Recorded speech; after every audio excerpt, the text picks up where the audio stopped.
এ যেন এক অটোর রাজ্য, অটো আর অটো।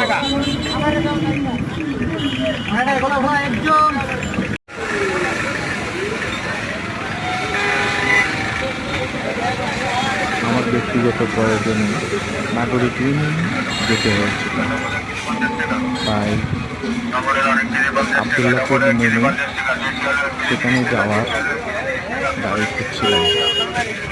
দেখতে পেলাম যে সেখানে যাওয়ার অটোই একমাত্র পরিবহন,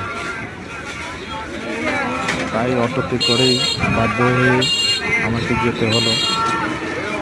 আর সেখানে গিয়ে আমার মনে হলো যেন আমি নিজে এক অটোর রাজ্যে এসে পৌঁছেছি।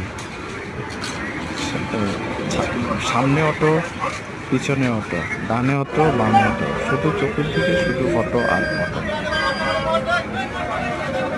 সেখানে অটো ছাড়া বিকল্প কোনো যাওয়ার উপায় নেই,